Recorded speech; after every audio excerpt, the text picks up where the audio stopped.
नमस्कार मित्रों, आपका एक बार फिर से मैं अपने YouTube चैनल पर स्वागत करता हूँ, सत्कार करता हूँ। हमारे जीवन में बहुत कुछ अनावश्यक घटित हो जाता है या जीवन ही अनावश्यक बन जाता है। अबूझ पहेली की तरह निरंतर घटित होता रहता है। जीवन की घटनाओं के विषय में हम कुछ ज़्यादा जान नहीं पाते। जैसे कि कुछ लोग हैं जो थोड़ा संघर्ष करते हैं, थोड़ा प्रयास करते हैं और जीवन में सब कुछ प्राप्त कर लेते हैं। जीवन की सफलताएं उनके पैर चूमने लगती हैं। वो अपार धन संपदा इकट्ठा कर लेते हैं। मान सम्मान की उनके चारों तरफ बरसात होने लगती है। वो सब कुछ सहजता से प्राप्त कर लेते हैं। वो जीवन को सहजता से पा लेते हैं। कुछ लोग ऐसे होते हैं जिन्हें एक लंबे प्रयास के बाद जीवन की सफलताएं मिलती हैं और तभी वो मकान, कार, बैंक बैलेंस, मान सम्मान प्राप्त करते हैं।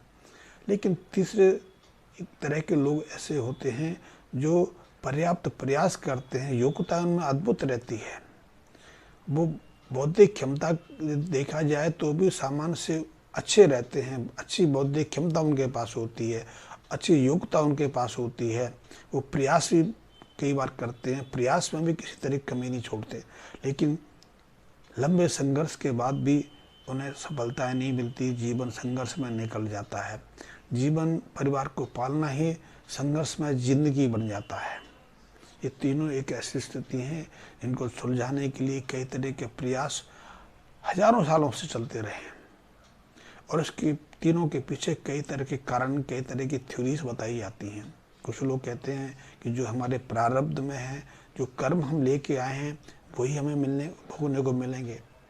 जैसे हमारे भाग्य में है वही हमें सहजता से मिलेगा। जो भाग्य में नहीं है वो अथक प्रयास के बावजूद भी हमें उपलब्ध नहीं हो सकता। और इसी चीज़ को जानने का प्रयास ज्योतिष के माध्यम से भी किया जाता है। जो हमारा प्राचीन वैदिक ज्योतिष है उसमें जो जन्म कुंडली निर्मित होती है उसकी ग्रह स्थिति के आधार पर भविष्य को, हमारे भाग्य को, हमारे जीवन को जानने का प्रयास होता है। लेकिन ज्योतिष की एक अलग प्रक्रिया भी है जिसे लाल ज्योतिष कहते हैं। उसकी जो व्याख्या हैं थोड़ी वैज्ञानिक लगती हैं, थोड़ी ज़्यादा समझ में आती हैं। वैसे भी ज्योतिष में कहा गया है कि यदि किसी व्यक्ति की जन्म कुंडली में शनि शुभ स्थिति में प्रभावशाली है, शुभ भाव में है, तो वो उसके जीवन में किसी तरह की कमी नहीं रहने देता। जमीन, जायदाद, मकान, दुकान सब उसके पास होता है। वो उद्योगपति होता है, बड़ा व्यापारी होता है। उसके कार्यस्थल पर हजारों मजदूर काम कर सकते हैं, सैकड़ों तो करते ही करते हैं। सैकड़ों मजदूरों के द्वारा वो कार्य चलाता है। समाज में उसे प्रतिष्ठा भी मिल जाती है, सह स्वीकृति भी मिल जाती है। यद्यपि प्रभावशाली सूर्य भी उसे कुछ मानसिक रूप से परेशान अवश्य रखता है, चिंतित रखता है। चिंताएं कई तरह की हो सकती हैं। यदि आपके पास ज़्यादा धन संग हो जाए, ज़्यादा जमीन जायदाद मकान बन जाए, तो भी चिंतित रहते हैं कि आपको इसकी देखभाल कैसे करेंगे, साज संभाल कैसे करेंगे, या फिर मान अपमान को लेके हो सकती है। लेकिन ज्योतिष ये भी कहता है कि यदि हमारी जन्म कुंडली में शनि अशुभ भाव में, अशुभ स्थिति में, अशुभ बन के बैठे हैं, तो वो हमारे जीवन को नरक बनाने में पीछे नहीं रहते। जो कुछ हमें प्रारब्ध बस उपलब्ध होता है उसको भी हमसे अलग कर देते हैं, छीन लेते हैं। हमें शीर्ष से शून्य पर ले आते हैं। यहाँ तक कि हमें जेल यात्रा का मुँह भी देखना पड़ जाता है। लड़ाई झगड़े कलेश तो जीवन में बने ही रहते हैं। जीवन में जितना कुछ अर्जित करते हैं या जितना कुछ हमारे पास होता है वो भी हमारे हाथ से चला जाता है। ये शनि की अशुभता के लिए है। और शनि की अशुभता कर्क राशि में हो सकती है, सिंह राशि में हो सकती है, वृश्चिक राशि में हो सकती है। यदि शनि के साथ में मंगल का संयोग बन जाए तो भी शनि अशुभ बन जाते हैं। और अष्टम भाव के यदि शनि है, अष्टम भाव के स्वामी बन के शनि जिस भाव में बैठते हैं उस भाव से तो व्यक्ति को अलग कर ही देते हैं। चाहे वो किसी भी स्थान पर बैठे, यदि अष्टम स्थान का स्वामी बन के सप्तम स्थान में बैठते हैं तो व्यापार से अलग कर देता है और जीवन साथी से भी उसका वियोग करा देता है। यदि पहले स्थान पर लग्न में बैठे तो मान सम्मान धन की हानि करता है। अपयश का भागी बनना पड़ता है। यदि दूसरे स्थान पर चला जाए तो परिवार में कलह करता है, और यदि चतुर्थ स्थान पर बैठ जाए तो गृह से हमेशा बाहर रखता है, व्यक्ति को जीवन में भटकाता रहता है।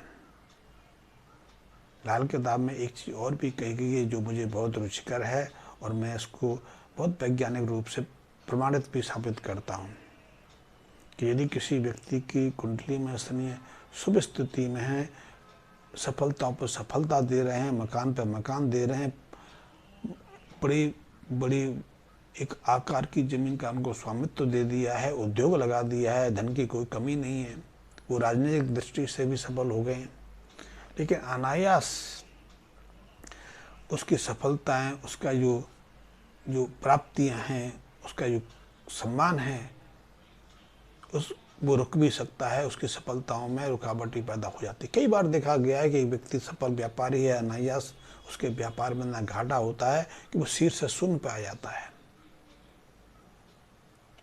पर्याप्त सम्मान है, लोग उसके सामने नमस्कार करते हैं, नमन करते हैं, अनायास वह केस बन जाता है, अखबारों में मान उसके अपमान पर, उसके मान में बहुत कुछ गंदा सदा लिखा जाता है, जेल जाना पड़ जाता है। तो उसके पीछे कारण है कि उसकी जो जन्म कुंडली की शनि की शुभता को कुछ ग्रह और ग्रह के कारक दूषित कर देते हैं। जैसे यदि किसी व्यक्ति की जन्म कुंडली में शनि सही स्थिति में है, लेकिन क्योंकि शनि बुध केतु राहु के अनुसार अपना प्रभाव देता है, बुध यानी बेटा, बुध यानी बेटी, बहन, भुआ, यदि परिवार की उस व्यक्ति की बहन, बेटी, भुआ या इस तरह के जो शनि की कारक हैं वो उससे रूठ जाती हैं, वो उससे उसके सम्मान को मानसिक रूप से क्षति पहुंचाना चाहती हैं, तो निश्चित रूप से ऐसे व्यक्ति की सफलताओं में अवरोध पैदा हो जाता है। यदि केतु अशुभ भाव में हो, केतु का अर्थ है पुत्र, केतु है या पुत्र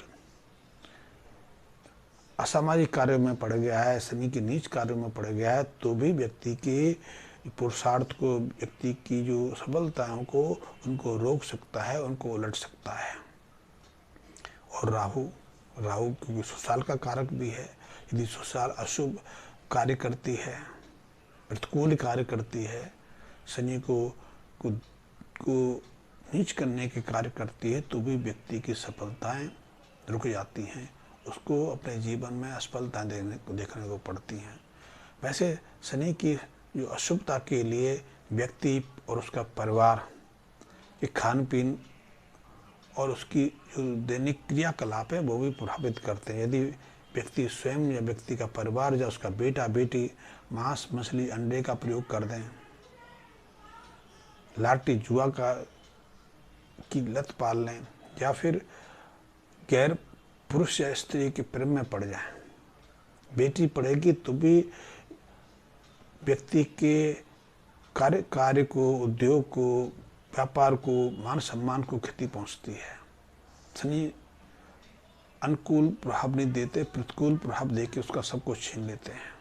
यदि बेटा करेगा तो भी उसके ऊपर असर पड़ता है, और यदि उसको ससुराल पक्ष में साली आदि भी यदि ऐसे कार्य करते हैं तो भी उसकी सफलता में अवरोध खड़ा हो जाता है। ये लाल किताब कहती है। लाल किताब के साथ एक और देखा गया है कि लाल किताब में शनि यदि लग्न भाव में हो, सप्तम भाव में सूर्य हो, तो ऐसा व्यक्ति अपने जीवन साथी को लेकर हमेशा परेशान रहता है, मान सम्मान को लेकर परेशान होता है, जीवन साथी के साथ बनती नहीं है, जीवन साथी के साथ या तो अलगाव हो जाता है, या फिर जीवन साथी सदैव बीमारी रहता है, उसके स्वभाव में कटुता रहती है, लड़ाई झगड़ा कलेश चलता रहता है। यदि किसी व्यक्ति की जन्म कुंडली में ऐसे अशुभ योग हैं तो वो शनि संबंधी कुछ उपायों को करके अपनी इस रुकावट को, इस अवरोध को या इस शनि की अशुभता से बाहर भी आ सकता है। और लाल किताब में इसके लिए बहुत सटीक प्रयोग, बहुत सटीक उपाय बताए गए हैं। जैसा जैसे कि ऐसे व्यक्ति को सबसे पहले शनि के दिन, हर शनिवार के दिन उड़द की दाल, तिल का तेल, उड़द की दाल और तिल के लड्डू बना के उसमें तिल का तेल डाल के ऐसे लड्डू को सुनसान भूमि में, इस भूमि में हल ना चला हो या अभी हल चलने की कोई संभावना हो, ऐसी वीरान जगह में वो दबा के इस शनि की अशुभता से बाहर आ सकता है। वो अपने जीवन की उस अवरोध को मिटा सकता है, जीवन की असफलताओं को सफलता में बदल सकता है। ये बहुत अद्भुत प्रयोग है और ऐसा हर शनिवार, कम से कम 21 शनिवार तो करना ही चाहिए और साल में हर साल ये 21 शनिवार को करना ही चाहिए। दूसरा प्रयोग कि उड़द, बादाम, नारियल लेके उनको जल प्रभावित करना चाहिए। जैसे कि जानते हो कि पूजा वाला नारियल जिसमें पानी हो, उसके साथ में एक मुट्ठी बादाम और एक मुट्ठी उड़द की दाल, तीनों को एक साथ या दोनों को एक साथ जल प्रभावित करें।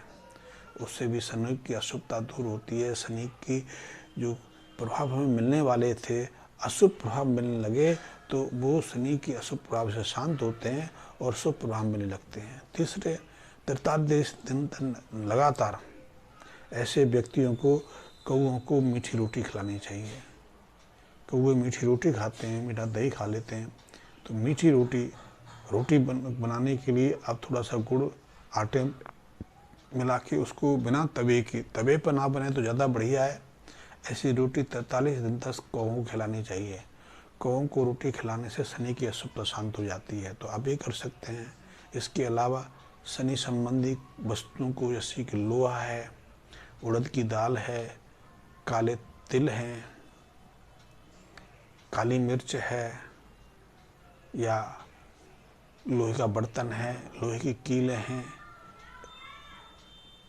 इनको किसी पात्र में लेके तिल के तेल में डाल के उनको किसी वीराने स्थान पर या शनि का दान लेते हैं उनको दान करना चाहिए। हर शनिवार के दिन करना चाहिए और हर साल कम से कम 21 दिन इस उपाय को करना चाहिए। यदि शनि संबंधी इन उपाय को कर लेंगे तो निश्चित रूप से आप शनि की मंदिर की लाइन में आप दिखाई नहीं देंगे।